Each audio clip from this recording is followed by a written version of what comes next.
நல்ல பிதாவே, அருமையான வேலைக்காக துதிக்கிறோம், போஸ்திருக்கிறோம்ப்பா. இந்த நேரத்திலும் நீ சிலுவையில சொன்ன 7 வார்த்தைகளை நீ தியானிக்க கூடியிருக்கிறோம்ப்பா. அடியன் மூலமா நீங்க பேசுங்கப்பா. கேட்கிற ஒவ்வொரு வார்த்தையும் வசனத்தையும் பகுத்தறியத்தக்கதான ஞானத்தை நீங்க எங்களுக்கு கட்டளையிட வேண்டுமா ஜெபிக்கிறோம். மீதியான வேலைகளை நீங்க பொறுப்படுத்திக் கொள்ளுங்க, வழிநடத்துங்க. இயேசு மூலம் ஜெபிக்கிற ஜீவனும் நல்ல பிதாவே. இயேசு சிலுவையில் கூறியதாக சொல்லப்படுகிற 6வது வார்த்தை முடிந்தது. அதற்கு ஆதாரமாக எடுத்துக்கொண்ட வேத வசனம் யோவான் 19ஆம் அதிகாரம் 30ஆம் வசனம்.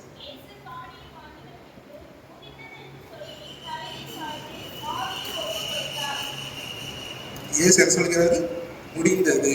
முடிந்ததுன்னா இயேசு இந்த உலகத்திற்கு நாம் எதற்காக வந்தாரோ அந்த வேலைகள் செய்து முடித்து விட்டார். எதற்காக இந்த பூமிக்கு வந்தான்னு பார்க்கும்போது யோவான் 17ஆம் அதிகாரம் 4ஆம் வசனத்துல, பூமியில நான் உம்மை மகிமைப்படுத்தினேன், நான் செய்யும்படி நீர் எனக்கு நியமித்த கிரியைகளை செய்து முடித்தேன். அல்லேலூயா சொல்லலாமா? நீர் எனக்கு நியமித்த காரியங்களை நான் செய்து முடிச்சிட்டேன்ப்பா. நீங்க எனக்கு என்னென்ன வேலை கொடுத்தீங்களோ, எனக்கு என்னென்ன சித்தத்தை கொடுத்தீங்களோ நான் அதை செய்து முடிச்சிட்டேன். அவ்வளவு அழகா அவ்வளவு தைரியமா சொல்றாங்க. இந்த பூமியில நம்ம ஏசப்பா இந்த பூமியில நம்ம படைத்து நம்மளை பிரித்தெடுத்து ஒரு மற்ற மதக்காரங்களும் நம்ம பிரித்தெடுத்து வச்சிருக்காரு. அதுக்கு ஒரு காரணம் இருக்கும். நமக்கு அவர் நம்ம மேல ஒரு சித்தத்தை வச்சிருக்காரு. அது என்னென்ன சித்தம் நம்ம பார்க்கும்போது, இப்போ உதாரணத்துக்கு நம்ம சொல்லணும்னா, ஒரு ஐடி கம்பெனி நம்ம எடுத்துக்கிட்டோம்னா அவங்களுக்கு ஒரு குறிப்பிட்ட டார்கெட்னு ஒன்று வச்சிருப்பாங்க. இந்த மாசத்துக்குள்ள நம்ம இந்த டார்கெட்டை நம்ம அச்சீவ் பண்ணணும், கண்டிப்பா இந்த வேலையை முடிச்சிருக்கணும்னு சொல்லி ஒரு டார்கெட்னு ஒன்று வச்சிருப்பாங்க. இப்போ எக்ஸ்போர்ட் பண்ற கம்பெனிகளை நம்ம எடுத்துக்கிட்டோம்னா, இந்த மாசத்துக்குள்ள இவ்வளவு பொருட்களை நம்ம எக்ஸ்போர்ட் பண்ணணும், அப்படின்னா தான் நமக்கு லாபம் கிடைக்கிற மாதிரி ஒரு குறிப்பிட்ட டார்கெட்னு ஒன்று வச்சிருப்பாங்க. பிதாவானவர் அதை போல நம்மகிட்ட வந்து ஒரு குறிப்பிட்ட விஷயத்தை எதிர்பார்க்கிறாங்க. என்னென்ன விஷயத்தை எதிர்பார்க்கிறாங்கன்னு நம்ம பார்த்தோம்னா, எபிரேயர் 7ஆம் அதிகாரம் 27ஆம் வசனத்துல வாசிக்கலாமா? எபிரேயர் 7:27.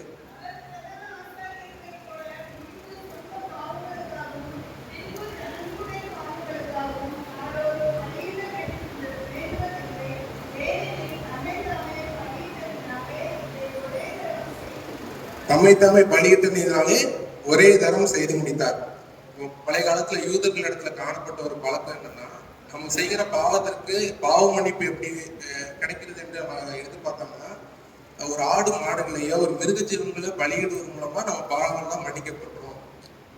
அதை பலியிட்டதுனால நம்ம பாவம் மன்னிக்கப்பட்டது, அது மூலமா நமக்கு ஒரு பாவ மன்னிப்பு கிடைக்கிறதுங்கிற ஒரு மூட நம்பிக்கையில் இருந்தாங்க. இயேசு கிறிஸ்து என்ன பண்ணுகிறாரு? உன்னை பற்றி எதையுமே தெரியாது, அந்த மிருக ஜீவனுக்கு நீ யாருன்னே தெரியாது, அதை பலியிடுறது மூலமா உனக்கு என்ன கிடைக்கும்? இந்த ஆடுங்காட்டை போயிட்டு நான் யாருன்னு கேட்டது தெரியுமா? நீ என்ன பாவம் பண்ணியிருக்கேன்னு தெரியுமா? இயேசு கிறிஸ்து என்னங்கிறாரு? உன்னை பற்றி முழுவதும் அறிந்த என்ன, என்னோட ரத்தத்தை நான் உனக்காக சிந்தார், என்னோட கடைசி சொட்டு ரத்தத்தையும் நான் உனக்காக சிந்தி என் ரத்தத்தின் மூலமா ஒரு பாவம் மன்னிப்பை நான் உனக்கு தரேன்னு இயேசுப்பா சொல்கிறாங்க. இது சொல்லி சிலுவையில சொன்னபடி சிலுவையில தன் கடைசி சொட்டு ரத்தத்தையும் சிந்தி அந்த நியாய பிரமாணத்தை நிறைவேற்றி முடிக்கிறாங்க. ஒரு முடிந்தது அப்படின்னு சொல்லிக்கிறது ஒரு பெரிய சாட்டிஸ்ஃபேக்ஷன் இருக்கு. இதெல்லாம் செஞ்சு முடிச்சிட்டேன், அந்த மெசேஜை எடுத்து முடிச்சிட்டேன்னா எனக்கு ஒரு ஆறுதல் கிடைக்கும். இந்த முடிந்ததுன்னு சொல்கிறதுல ஒரு பெரிய சாட்டிஸ்ஃபேக்ஷன் இருக்கு. இதை முடிச்சிட்டேன்னா எனக்கு கிடைக்கிறது வந்து ஒரு இளைப்பாறுதல் எனக்கு கிடைக்கும். பிதாவானவர், அது ஆதியாகமம் நம்ம வாசிக்கிறோம்.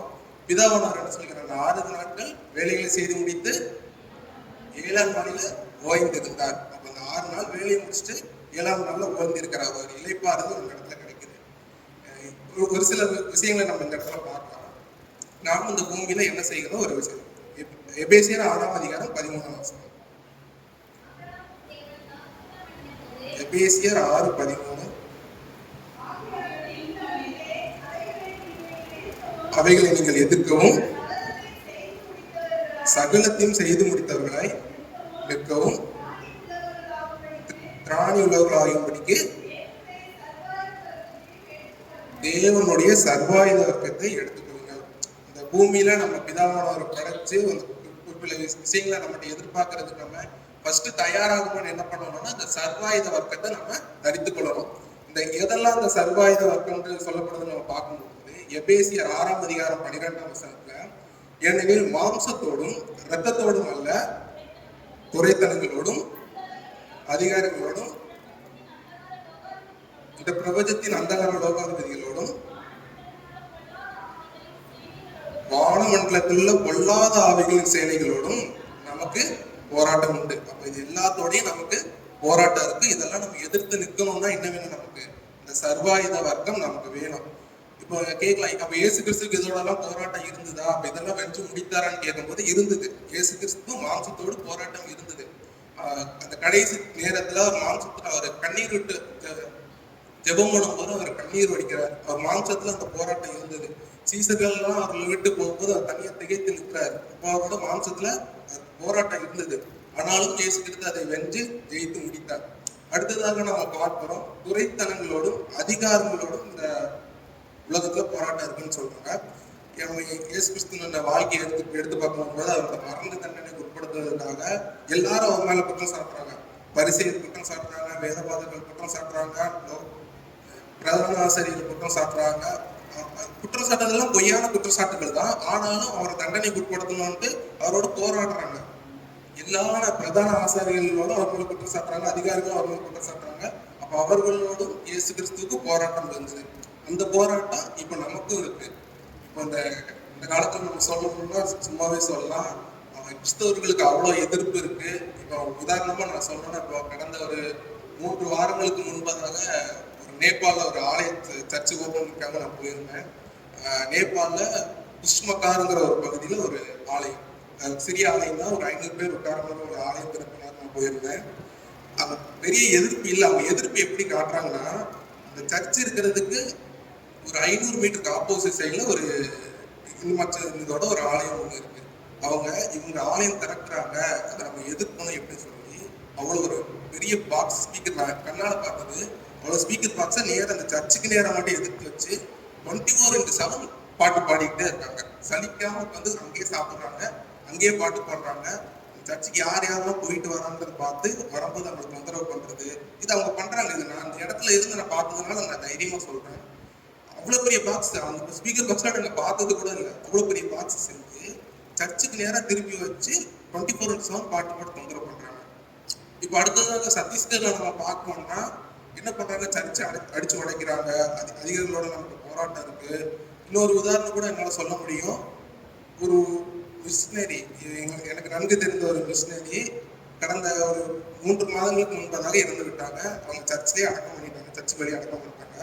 மற்ற மதவாதிகள் வந்து என்ன பண்றாங்க, அந்த குழியை தோண்டி நீங்க புதைக்க கூடாதுன்னு சொல்லி அந்த மிஷினரி எடுத்து தூக்கி வீசிட்டாங்க. எங்கேயும் அவர் எங்க போட்டாங்கன்னு கூட தெரியல. புதைத்த ஒரு மிஷினரியை தோண்டி அங்க இருந்து அவர் எடுத்து எங்கேயோ தூக்கி போட்டாங்க. சபை மக்கள், அந்த சபைக்கு போற மக்கள் யாரும் பார்த்து அவங்களுக்கு குடி தண்ணீர் போகிறது இல்லை. கரண்ட் இப்போ வரைக்கும் அவங்க வீட்டுக்கு குடி தண்ணீர் போகாது. அவங்க பிள்ளைகளுக்கு ஸ்கூல்ல அட்மிஷன் கொடுக்க மாட்டேங்கிறாங்க. ஸ்கூல்ல அவங்க ஹெச்எம்னு சொல்றாங்க, அவங்க அப்பா வந்து பாஸ்டா இருக்காங்க, மதத்தை பரப்புறாரு, உனக்கு அட்மிஷன் கிடையாதுன்னு, உங்க பிள்ளைகளுக்கு அட்மிஷன் கிடையாது, காலேஜில் எந்த காலேஜ்லயும் சேர்க்க மாட்டேங்கிறாங்க. இந்த போராட்டம் இப்பவும் நிலவுது. ஆனா நமக்கு இந்த மாதிரி ஒரு பிரச்சனை, இந்த தமிழகத்துல இந்த மாதிரி பிரச்சனை இல்லைங்கிறனால கட்டணை நான் சோர்த்தடிக்கிறேன். வெளியிடத்துல அப்படி கிடையாது. வெளியே ரொம்ப மோசமா இருக்கு. அதே இது இங்க கூட வரலாம். அந்த போராட்டத்துக்கு நம்ம இப்போ தயாராக இருக்கோம். அடுத்து காணப்படுகிற போராட்டம் நமக்கு என்னன்னு பார்க்கும்போது, வானமண்டலத்தில் உள்ள பொல்லாத ஆவிகளோட நமக்கு போராட்டம் இருக்கு. இயேசு கிறிஸ்துக்கு போராட்டம் இருந்ததுனால இருந்தது. ஒரு 40 நாள் உபவாசத்தை முடிச்சுட்டு இருக்கும்போது பிசாசானவன் என்ன பண்றாரு, வந்து சோதிக்கிறான். உபவாசத்துல இருந்து அவர் நினைச்சு, ஆனா இயேசு கிறிஸ்து அதை வந்து முடிச்சுட்டு வந்தாரு. இயேசு கிறிஸ்து போராட்டம் இருந்துச்சுன்னா நமக்கு அந்த போராட்டம் கண்டிப்பா இருக்கும். அதையும் நம்ம எதிர்த்து நிற்கணும். அடுத்ததாக நம்ம பார்க்கும்போது எபேசியர் 6:13 இந்த தீங்கு நாட்களே தெய்வங்களை நீங்கள் எதிர்க்கவும் சகலத்தையும் செய்து முடித்துதான் நிற்க. அதாவது நமக்கு இருக்கிற அந்த போராட்டையை வென்று முடித்து சகலத்தையும் செஞ்சு முடித்தவதற்கு நம்ம சர்வாயுதத்தை தடுத்துக் கொள்ளணும். இந்த சர்வாயுத வர்க்கம் அப்படின்னா என்னன்னு நம்ம பார்க்கும்போது, அதே எபேசியர் 6:14 எபேசியர் 6:14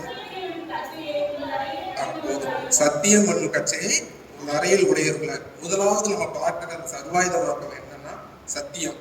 சத்தியம் வந்து நம்மகிட்ட காணப்பட்டது. இயேசு கிறிஸ்துவிட்ட அந்த சத்தியம் காணப்பட்டது, உண்மை காணப்பட்டது. அவர் பேசுற ஒவ்வொரு வார்த்தையும் உண்மைதான். அவர் சும்மா ஏதோ ஏனோதானோன்னு பேசல, ஏனோதானோன்னு எந்த விஷயமும் பண்ணல. அவரிடத்துல காணப்பட்ட அதே சத்தியம், அந்த உண்மை, அந்த அவர் பேசுல காணப்பட்ட அந்த சத்தியம் நம்ம இடத்துலயும் காணப்படணும். அப்படின்னா தான் நம்ம அந்த போராட்டத்துல இருந்து நம்மளால வெற்றிப்பட முடியும். இரண்டாவது நம்ம பார்க்கிற சர்வாயுத வர்க்கம் என்னன்னா எபேசியர் 6:16 6:16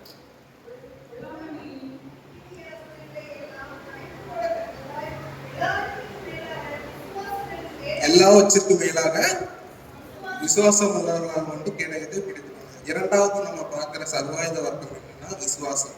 இயேசு கிறிஸ்துவான்கிட்ட விசுவாசம் மட்டும்தான் காணப்பட்டது. இதுக்கு முன்னாடி நம்ம பார்க்கும் போகும்போது அவருக்கு வாழ்நாள்ல கடைசி வரைக்கும் விசுவாசத்தான் இருந்தார். அவர் என்ன சொல்றாரு, நான் உலகத்தை ஜெயித்தனுங்கிறார். அதாவது உலகத்தில் உபத்திரவம் உண்டு, ஆனாலும் தெரிந்து கொள்ளுங்க நான் உலகத்தை ஜெயித்தனுங்கிற விசுவாசத்தை அறிக்கைறாங்க. அதை போல நம்மளும் விசுவாசத்தை அறிக்கையிடணும். இன்னொரு உதாரணத்தை நம்ம அதை பார்க்கும் போது என்ன சொல்றாங்கன்னா, நான் இயேசு கிறிஸ்துவர் என்ன சொல்கிறாரு, நான் மரிப்பேன் ஆயினும் 3ஆம் நாளில் உயிரோடு எழுந்திருப்பேன்கிற ஒரு விசுவாச அறிக்கை தான். விசுவாசத்தை அறிக்கை அவரிடத்துல ஒரு அவிசுவாசம் காணப்படல. ஒருவேளை நான் மறிக்கலாம் எந்திருக்கலாம்னு ஒரு அவிசுவாசம் அவர்கிட்ட காணப்பட்டிருந்தா அவர் எந்திரிச்சுப்பாரு. இது எப்படி இருக்கு, நான் மரிப்பேன் ஆயினும் நான் ஒருவேளை எந்திரிக்கலாங்கிறது எந்த ஒரு பைபிள்ல எதுவும் குறிப்பிடல. மரிப்பேன் ஆயினும் 3ஆம் நாள் எழுந்திருப்பேன்கிறது உறுதியா அவர் சொல்கிறார். அந்த விசுவாசம் நம்ம இடத்துல காணப்பட வேண்டும். அடுத்ததாக நம்ம பார்க்கிற சர்வாயுத வர்க்கம் 6ஆம் அதிகாரம் 18ஆம் வசனம். எபேசியர் 6:18. சகல விதமான வேண்டுதலோடும் விண்ணப்பத்தோடும் ஆவியினாலே ஜெபம் பண்ணி. மூன்றாவது நம்ம பார்க்கிற சர்வாயுத வர்க்கம் என்னன்னா ஜெபம் பண்ணணும், ஆவியில ஜெபம் பண்ணணும். இயேசு கிறிஸ்து அந்த முந்தின நாள் அதை பார்க்கும்போது இரவுல ரொம்ப மனவர்த்தத்துல கிறிஸ்தவன மலைக்கு போய் ஜெபம் பண்ண போறாங்க. அவரோட 3 சீசர்கள் வந்து இயேசு கிறிஸ்து நல்லா ஜெபம் பண்ண போயாச்சு. ஆனா சீசர்கள் கீழே என்ன பண்றாங்க, தூங்குறாங்க. அவர் மறுபடியும் இறங்கி வந்து என்னோட 1 மணி நேரமாவது விழித்திருக்க வேண்டும், ஜோம் என் கூட நீங்க ஜோம் பண்ணலாம எதுக்கு சொல்லிட்டு போனவருக்கு மறுபடியும் அவங்க என்ன பண்றாங்க, தூங்கதான் செய்யறாங்க, ஜோம் பண்ணல. அப்ப சீசர்கள் வந்து அதுக்கு தயாராக இல்லை. சீசர்கள் விழித்திருந்து ஜோம் பண்ணி அந்த சர்வாயுத வர்க்கத்தை தரித்து கொண்டு அவரோடு இருந்தது. கண்டிப்பா அந்த 3 பேரும் சிலுவையில் அடைப்படாம ஆமா நானும் அவர் கூட இருந்தேன்னு சொல்லி தயாரா இருப்பாங்க. அவங்க அதுக்கு தயாரா இல்லாததுனால என்ன பண்ணிட்டாங்க, அவரை விட்டு விலகிட்டாங்க, ஓடி போயிட்டாங்க. அப்போ சீசர்களால சர்வாயுத வர்க்கத்தை தரித்து கொள்ளல. ஆனா இயேசு கிறிஸ்து அப்படி இல்லை, ஜெபித்தார், ஆவியில ஜெபித்தார், கடைசி வரைக்கும் கண்ணீர் விட்டு ஜெபிக்கிறாங்க. அப்பா நான் உங்களிடத்திலே அவர் இயேசு பிதாவின் இடத்துல பச்சி கொண்டுட்டாங்க. அதனாலதான் அடுத்த நாள் சொல்றாங்க, ஜெபித்த அடுத்த நாள் சர்வாயுதத்தை தரித்து கொண்டுட்டு எல்லாத்தையும் முடிச்சுட்டு அடுத்த நாள் என்ன சிலுவையில கடைசியா ஒரு ஆவி ஒப்படைக்கு முன்னுக்கு என்ன சொல்றாங்க, நான் முடித்தேன் என்கிற ஒரு மிகப்பெரிய ஒரு கம்பீர சத்தம் தான். எனக்கு கொடுத்தீங்க நான் செய்து முடிச்சிட்டேங்கிறது ஒரு வெற்றிதான், ஒரு உறுதியா அறிக்கைடுறாங்க. நான் எனக்கு கொடுத்தீங்க நான் செஞ்சு முடிச்சிட்டேன்னு சொல்லிட்டு பிதாவோட இடத்துல வெற்றி சக்கர மாதிரி சொல்றாங்க. 4வது நம்ம பார்க்கிற ஒரு சர்வாயுத வர்க்கம் என்னன்னு பார்க்கும்போது 20வது வசனம், தைரியமா நான் வாயை திறந்து போதும் சுவிசேஷத்துக்கு நாங்க. 4வது நம்ம பார்க்கிற ஒரு சர்வாயுத வர்க்கம் என்னன்னா சுவிசேஷம். எந்த நேரத்திலும் நம்ம சுவிசேஷம் சொல்றதுக்கு தயாரா இருக்கணும். நான் இன்னைக்குதான் போய் சுவிசேஷம் சொல்றேன், வருஷத்துக்கு இத்தனை நாள் நான் போவோம். இயேசு கிறிஸ்து எந்த நேரத்திலும் சுவிசேஷம் சொல்றதுக்கு ரெடியா இருந்தாங்க. உதாரணமா நம்மளோட சிலுவை வீதிலேயே தொங்கிட்டு இருக்கும்போது கடைசி தருவாய் தான், உயிர் அவரோட பெரிய போது அவருக்கு 2 தெரியும். வாழ்நாள் கடைசி நேரத்துலையும் பக்கத்துல இருந்து ஒரு பலன் என்ன பண்றாங்க, ஒரு ஆத்மாவை வச்சுட்டு இதுதான் நடக்க பண்றாங்க. நம்மளும் அதை போல எல்லா இடத்துலையும் நமக்கு நேரம் கிடக்கும் போது டாஸ் கொடுக்கலாம். நம்மளும் சாட்சிகளே சொல்லலாம் மற்றவங்ககிட்ட, நான் இந்த மாதிரி கஷ்டத்துல இருந்தேன், நான் இந்த மாதிரி போராட்டத்துல இருந்தேன், இயேசுக்கு எனக்கு விடுதலை கொடுத்தாலும் நம்ம சாட்சிகளை சொல்லி கூட அவங்கள பிதான கொண்டு வரலாம்.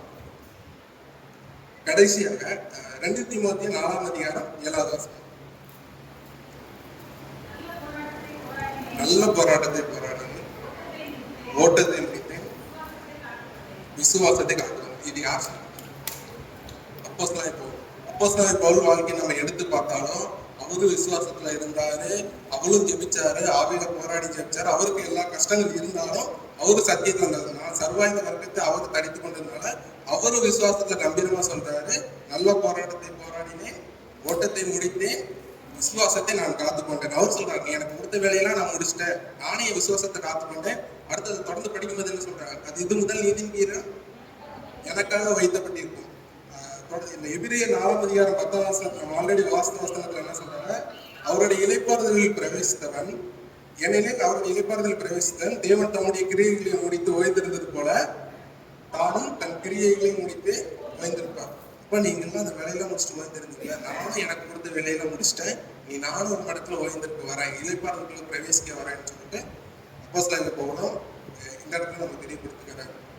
இது மூலம் நம்ம என்ன தெரிஞ்சுக்கிறோம்னா, இந்த சர்வாயுத வர்க்கத்தை நமக்கு இருக்கிற போராட்டத்தை எதிர்கொள்ளணும், நமக்கு இருக்கிற பிரச்சனைகளை எதிர்கொள்ளணும்னா இயேசு கிறிஸ்து இப்போ நான் எனக்கு கொடுத்த எல்லா தேவனோட சித்தத்தெல்லாம் முடிச்சுட்டேன், நான் இனியும் ஒரு இழப்பார்களை பிரவேசிக்க வரேன்னு கம்பீரமா நம்ம சொன்னா எனக்கு இந்த சர்வாத வர்க்கத்தை நம்ம தரித்து கொள்ளணும். அந்த காணப்படுகிற சர்வாத வர்க்கம் நம்மகிட்ட காணப்படும் போது நமக்கு இருக்கிற பிரச்சனைகள், நமக்கு இருக்கிற போராட்டத்தை எல்லாத்தையும் வந்து விசுவாச கிரியைகளை முடிச்சுட்டு நானும் எனக்கு கொடுத்த வேலைகளை எல்லாம் முடிச்சுட்டேன், அவங்களுக்கு இனி சித்தத்துக்கு பிரவேசிக்க வரேங்கிற ஒரு கம்பீரமான சொல்லலாம். தலைகளை தாழ்த்தி ஜெபிக்கிறேன். அன்பிற்கு பரலோக பிதாவே, இந்த அருமையான வேலைக்காக உங்களுக்கு துதிக்கிறோம், சோஸ்திருக்கோம்ப்பா. இந்த வேலையிலும் நீர் எங்களுக்கு கற்றுக் கொடுத்த இந்த சர்வாத வர்க்கத்தை தடுத்து கொண்டவர்களாய் இந்த பிசாசின் போராட்டங்கள் எல்லாத்தையும் வென்று உங்களுடைய சன்னிதானத்தில் பிரவேசிப்பதற்கு ஞானத்தை நீங்கள் கொடுக்க வேண்டுமா ஜெபிக்கிறோம். மீதியான வேலைகளை நீங்கள் பொருட்படுத்திக் கொள்ளுங்க, வழி நடத்துங்க. இயேசுவின் மூலம் ஜெபிக்கும் ஜீவன பிதாவே.